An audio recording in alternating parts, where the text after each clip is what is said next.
Mihai Viteazul, Michael the Brave. Um, on some levels, this is a good movie. Not exceptional, even if the hesitation is there because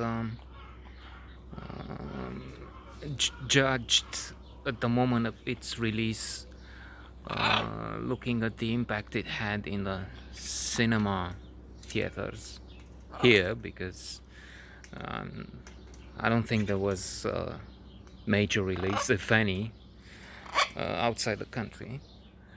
But here it had an impact.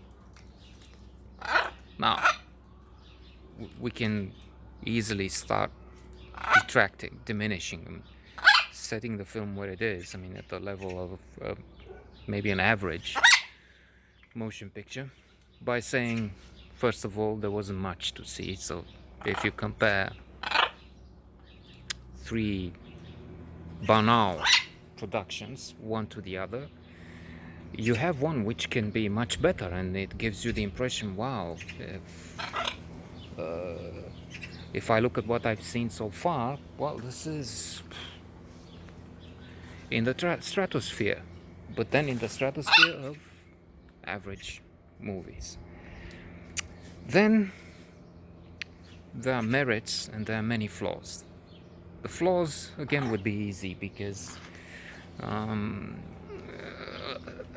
behind the battle scenes, the movements, the actions, the antics of the characters, especially the hero, Michael the Brave, Mihai Viteazul, you could guess political reasons. You could guess the desire of the regime, of the censorship, to put in patriotic, nationalistic messages, to have people gather around the flag, like the members of the cult of the orange buffoon in the White House now.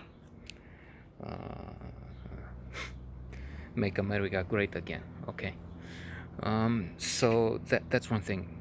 Speaking of which, I've read in The Economist recently about the Chinese propaganda film. Commercial and propaganda, that can work together. It seems is the biggest hit at the box office in China. I don't have the name, and I don't even intend to think about it, because I understand it's stupid propaganda. Basically, Chinese warriors beat everybody else, especially the Americans. They're so good that their arrows annihilate tanks or something like that, and their morals, ethics are phenomenal, and bullshit. I mean, tyranny, fuck you, Xi and the rest. Actually, I mean, we've been in communism and we know what that nonsense is. Read 1984, I'm sorry, and Animal Farm, you have it. Termina. Returning to Michael the Brave, there's another major flaw, which was exposed by a local historian, and he was attacked, of course. So, aside from the communist regime and its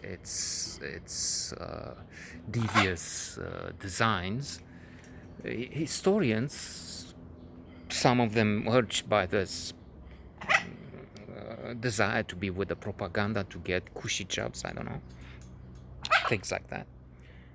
Some of them were really wrong in their assessment that the three small states here have been crucial. They fought the Turks, and by that they saved Paris, Vienna. I mean, if the Turks weren't fighting us here, the heroes, the knights in shining armor, the heroes, the superheroes, if they weren't fighting us, they would be occupying Vienna, Berlin, Paris, you name it. So we saved Christianity, the West, and so on. That's nonsense. And this Michael the Brave is in many ways part of that myth, because it's a myth. They weren't really. the Turks weren't really concerned so much with this. Yeah, they once in a while they made arrangements. Let's not get into this. And they had vassal states, and they made a monetary arrangement. They named their own people at times, and so it wasn't a big deal. I mean, they were whenever they wanted, they concentrated on fighting, taking their armies west or wherever they wanted. So that's not that. We didn't serve a divine purpose here. And besides, this individual, Michael the Brave, glorified as he is, seems to have been in reality an opportunistic ruler. He wasn't really animated by what some cherish here. In 1600, the first union of the three states.